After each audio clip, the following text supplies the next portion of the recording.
লোকনাথ, নে বাবা ধর।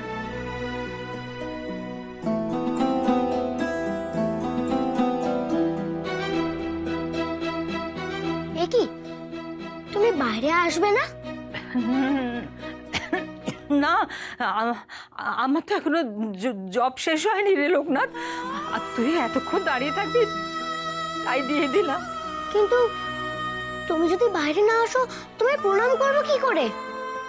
বাবা, আজ তো জগন্নাথ দেবের পুজো, আগে ছাড়া কাউকে প্রণাম করতে নেই। আমি আমি তোকে এখান থেকে বুক ভরা আশীর্বাদ করলাম বাবা। তুই ভালো থাক, দীর্ঘজীবী হ, তোর সাধনার সিদ্ধি হোক।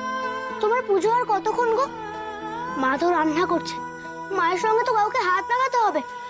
আমি তো ভেবেছিলাম তোমাকে আমার সঙ্গে নিয়ে যাব। এই অসুস্থ শরীরে ভোগের রান্না আমি কিভাবে করব? কিন্তু লোকনাথকেই বা আমি ঠেকাই কি বলে? ঈশ্বর।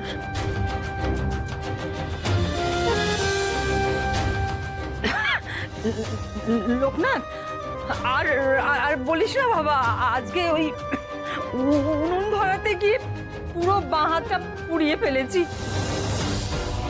ভোগ রাধা তো দূরের কথা, তোর মাকে হাতে হাতে সাহায্যটুকুনিও করতে পারবো না।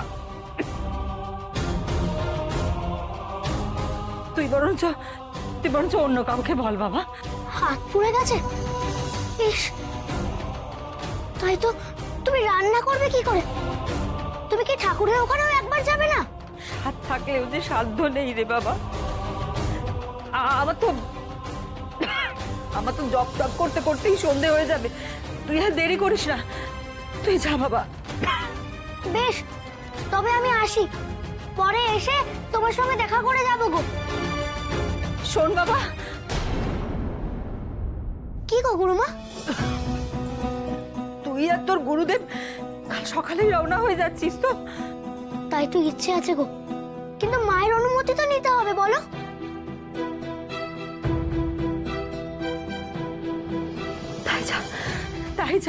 তাই যা লোকনাথ, দেরি করিস না, সাধনা ফেলে রাখতে নেই। যাওয়ার আগে তোমাকে একবার প্রণাম করে যাবো গো।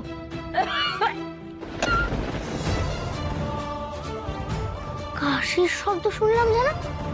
ও গুরুমা, তোমার শরীর ঠিক আছে তো? হ্যাঁ, আমি ঠিক আছি লোকনাথ। তুই আর দেরি করিস না, যা বাবা যা। আমি এলাম আর গুরুমা একবার দর খুলে আমাকে এসে আদরটুকুও করলো না। কি হয়েছে গুরুমার?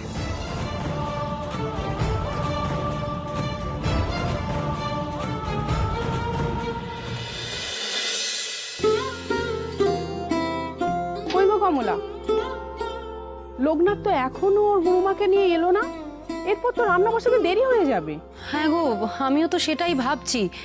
ভেবেছিলাম ঘ্যাটটা রান্না করে গুরুমাকে বলবো খিচুড়িটা রাঁধতে, কিন্তু ওনার তো কোনো দেখাই নেই গো। কিন্তু মা, ভোগ না রান্না হলে যে ঠাকুরের পুজোও শুরু হবে না। ওদিকে বোধহয় সবাই অপেক্ষা করছে।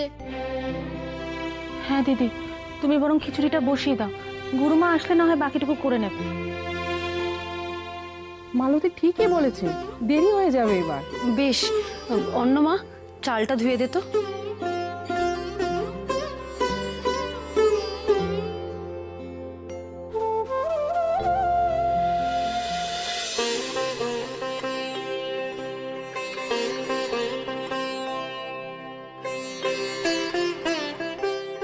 আজ এতদিন পরে লোকনাথকে নিয়ে একসঙ্গে পুজোয় বসবো।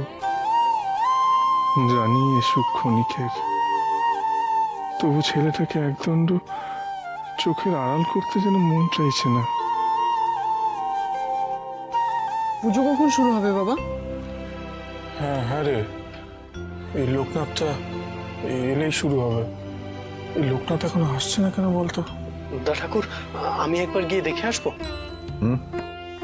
হ্যাঁ দিনু, তুই এগিয়ে একটু দেখ তো গুরুমাকে নিয়ে আসতে দেরি করছে কেন লোকনাথ। আচ্ছা গুরুদেব। এই তো লোকনাথ, হায় বস বাবা। আজ কতদিন পরে আমরা বাপ ছেলেতে জগন্নাথ দেব আর গোপালের পুজো করবো রে। বস বস, আমি তো তোর জন্য অপেক্ষা করছিলাম। বস। কি রে লোকনাথ, তোর গুরুমা এলেন না? গুরুমার যে হাত পুড়ে গেছে সেটা গুরুদেবকে না জানানোই ভালো। চিন্তা করবে হয়তো, পুজোর পর বাড়ি গিয়ে তো দেখতেই পাবে। না গো গুরুদেব, গুরুমার তো এখনো নিত্য পুজোর কাজ বাকি, তাই তো আসতে পারলো না। আমি চাই গুরুমার দেওয়া এই খুঁতটুকু রান্নাঘরে রেখে আসি, নাহলে তো পুজো শুরু হতে আবার দেরি হয়ে যাবে। আজ সবাই তোমার পুজো দেখতে এলো, আর সর্বমঙ্গলা এত ভক্তিমতী হয়েও পুজোর কাজটুকু অবধি করতে চাইলো না। আজ গ্রামের সবাই চুমদার বাড়িতে পুজো দেখছে, আর আমি এখানে বন্দি হয়ে বসে আছি। এমনকি ঠাকুরের ভক্তও জুটলো না, ভাল লাগে না। লোকনাথ, গুরুদেব, ওরা সবাই এখন কি করছে কে জানে। হবে নি? এই দেখ কি কি এনেছি তোর জন্য। রাগ করতে নেই বাপ, খাবার লোক কি তো খাবারের উপর রাগ করতে হয়? সারাটা দিন কিচ্ছু খাসনি, নে পেট ভরে খা দেখিনি, খা। না, আমি ঠাকুরের ভোগ ছাড়া কিচ্ছু হবো না। ও আবার কি কথা, ঠাকুরের ভোগ ছাড়া খাবি না? আর তাছাড়া পুজো হয়েছে কিনা তাই জানি না। তাহলে আমি লোকটার সঙ্গে সবাই খাবো, একদিন তো তাই খেয়ে এসছি। আমি আর একটি কথাও তো শুনবো না, অনেক দেখেছি তোর সন্ন্যাসীপনা। এবার থাম, আমি তোকে বলে দিচ্ছি, এই খাবার খেতে হলে খা, তাহলে সারা রাত না খেয়ে থাক। তারপর আমি দেখবো তোর খিদের জ্বালা বড় না এই লোকনাথের প্রতি টান বড়। এই শোন, কাল সকালে তুই আর আমি একখানা জায়গায় যাব, বুঝেছিস? খেয়ে নে। আর আর বেশি কথা বলবো না, চুপচাপ খেয়ে শুয়ে পড়।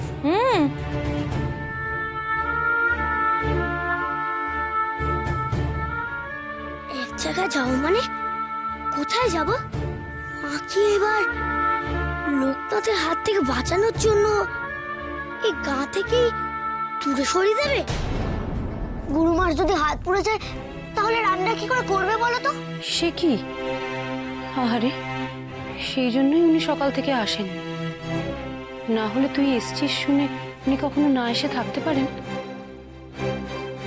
তা হ্যাঁ রে লোকনাথ, তোকে দেখে গুরুমা নিশ্চয়ই খুব খুশি হয়েছেন। লোকনাথ, নে বাবা ধর।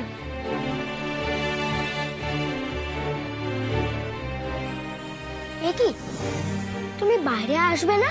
না, আমার তো এখনো জব শেষ হয়নি রে লোকনাথ, আর তুই এতক্ষণ দাঁড়িয়ে থাকবি তাই দিয়ে দিলাম। না তো মা, তাড়াতাড়ি ভোগ রান্নাটা করো, না হলে তো পুজো শুরু হতে অনেক দেরি হয়ে যাবে। হ্যাঁ হ্যাঁ বাবা, এইতে।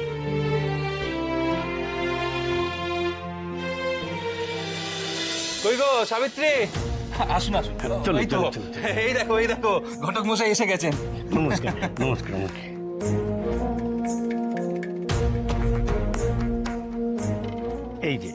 এই যে মা, মেয়ের ঠিকুচি। এই বিয়েতে মেয়ের বাড়ির কোনো আপত্তি নেই গো মা জননী। আপনারা ছেলে নিয়ে যবে ইচ্ছা আশীর্বাদ করতে যেতে পারেন, আর সেই দিনই ওনারা একেবারে ছেলেকে দেখে নেবেন। আরে চমৎকার চমৎকার চমৎকার। কি গো সাবিত্রী, তোমার আর কোনো আপত্তি নেই তো? না না, আমার আর আপত্তি কিসে থাকবে বলো দেখিনি। ভালোই তো, যত শিগগিরই সম্ভব দিনক্ষণ দেখে একেবারে পাকা কথা কেন বলে নিলেই ভালো। বেশ বেশ বেশ, আমি বরং আজই পাঁজি দেখে দিনটা স্থির করে নেব। আর ঘটক মশাই ওনাদের গিয়ে বলে দেবেন, ওখানে গিয়ে সব কথা হবে। জি আগে বলছিলাম কি, ওই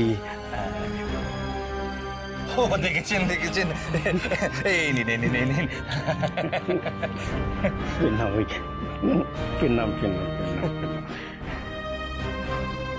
জয় জগন্নাথ, জয় জগন্নাথ। জয় জয় জয়। ঠাকুর, ছেলের বেকানা ভালোই ভালোই মিটিয়ে দাও গো, উল্টো রথে ভোগ খাওয়াবো তোমায়। জয় জগন্নাথ, জয় জগন্নাথ। তোমার আর জগন্নাথ ঠাকুরকে উল্টো রাতে ভোগ খাওয়ানো হবে না মা।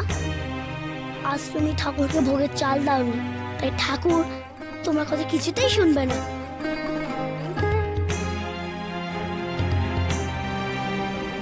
কিন্তু ঠাকুর কি আমার কথা শুনবেন?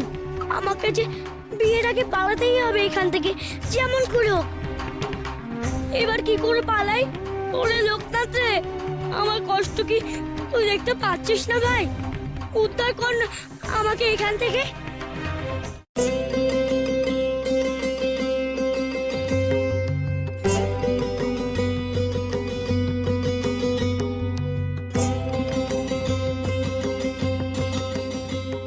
গুরুদেব, একটু দেখে নিন সবকিছু ঠিক আছে তো? আয়োজনে কোনো ত্রুটি নেই রাম। এবার তাহলে শুরু করি। লোকনাথ, চ। দাঁড়া বাবা, তোমরা এসেছো, তাই তাই আমি খুব খুশি হয়েছি গো। তুই নিজেই তো আমাদের নেমন্তন্ন করে এলি। হ্যাঁ গো, আমি তো নিমন্ত্রণ করেছি। এই তো সবার পুজো, কিন্তু তোমরা এখানে এসো, এত দূরে দাঁড়িয়ে থাকবে কেন? এসো ঠাকুরের কাছে, এসো এসো।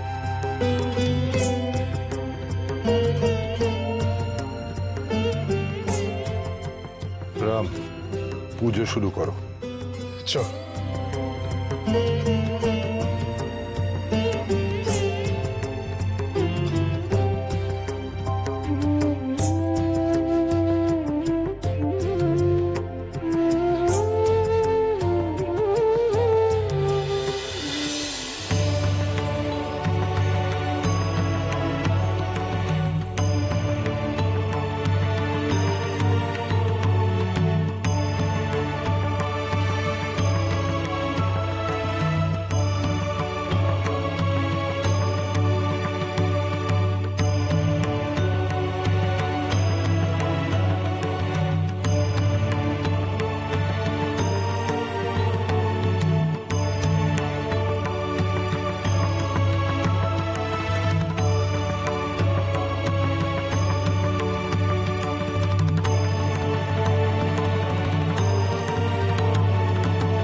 সবার সব কষ্ট তুমি মুছিয়ে দাও ঠাকুর। গ্রামের এই আকাল দূর করো তুমি, সকলের অভাব মোচন করো। আমার স্বামী, সন্তান সবাইকে তুমি ভালো রেখো ঠাকুর। গ্রামের এই দুর্ভিক্ষ, অনাহার সব দূর হয়ে গিয়ে তোমার আশীর্বাদে যেন আবার এই গ্রাম সুজলা সুফলা হয়ে ওঠে। আর আমার লোকনাথকেও তুমি দেখো ঠাকুর। লোকনাথ,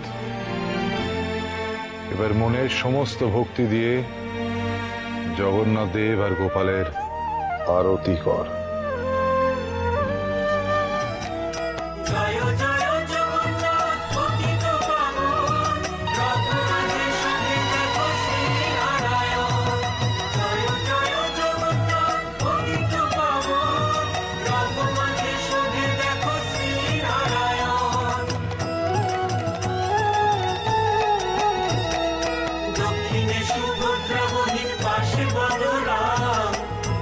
চলি চলি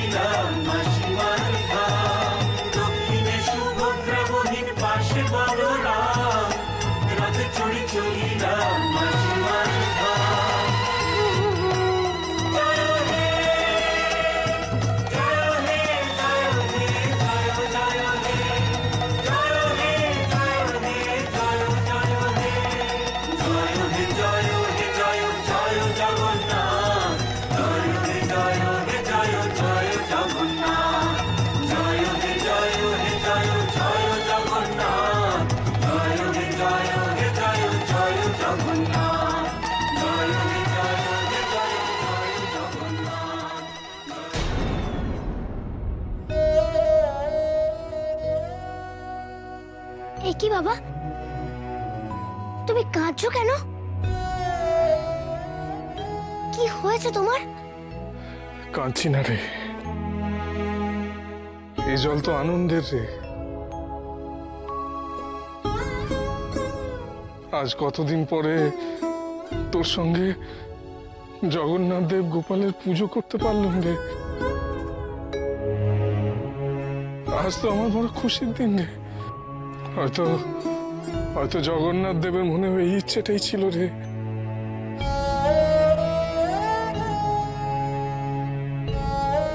তাই আজ উনি এই ব্যবস্থা করে দিলেন। আমি যে মনে কতটা শান্তি পেলাম তোকে বলে বোঝাতে পারবো না রে, বলে বোঝাতে পারবো না তোকে। জয় জগন্নাথ দেবের জয়, জয় জগন্নাথ দেবের জয়, জয় নন্দগোপালের জয়, জয় নন্দগোপালের জয়। ওই দেখো মেঘ ডাকছে।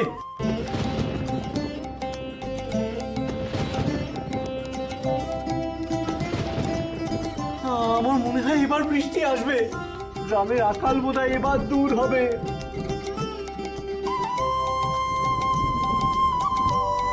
জয় জগন্নাথ দেবের জয়, জয় জগন্নাথ দেবের জয়, জয় নন্দগোপালের জয়, জয় নন্দগোপালের জয়।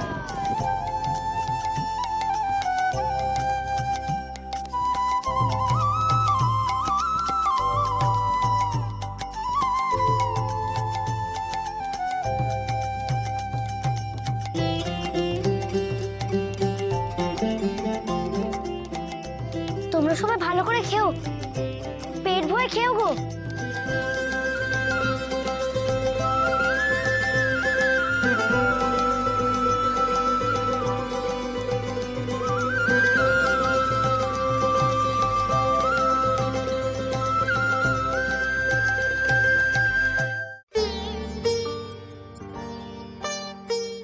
অদিন দাদা, পেট ভরে খেও গো। নিশ্চয়ই খাবো লোকনাথ, জগন্নাথ ঠাকুরের প্রসাদ বলে কথা, তার উপর আবার আমাদের কমলা দিদির রান্না। আহা হা।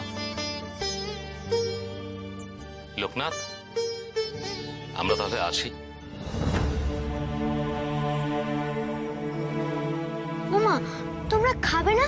কিছু মনে করিস না লোকনাথ, ওই ভোগে নিচু জাতিদের দেওয়া চাল ডাল সবজি সবকিছু মিশে রয়েছে।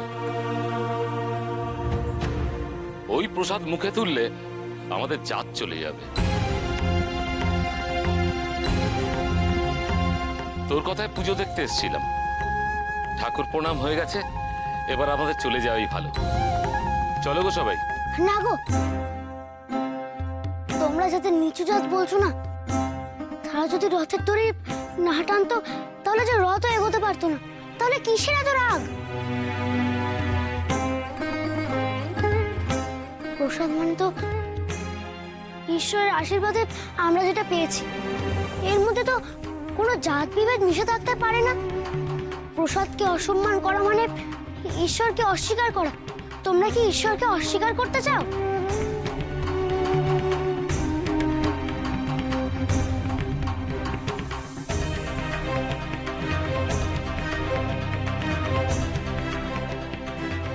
না লোকনাথ, ভগবানের প্রসাদকে আমরা এইভাবে না বলতে পারি না। তাতে সত্যিই তাকে অসম্মান করা হয়। আজকের দিনে সবার থেকে দূরে থেকো না চক্রবর্তী, ঈশ্বর তাতে কুপিত হন। নাও প্রসাদ নাও। বেশ, এসো এসো, এখানে বসো, আমি নিজে তোমাদের পরিবেশন করে দেবো। বসো। ঠিক আছে ঠিক আছে। কই গো, পাতা দাও।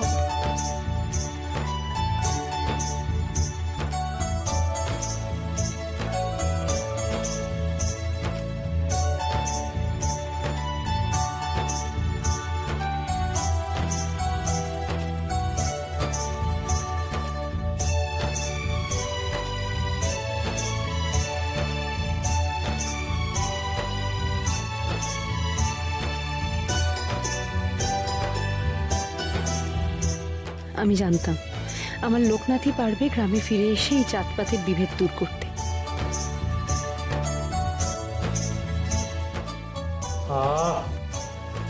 কতদিন পরে এরকম তৃপ্তি করে খাচ্ছি। হ্যাঁ, এই সবই ওই লোকনাথের জন্য। সত্যি ও লোকের না,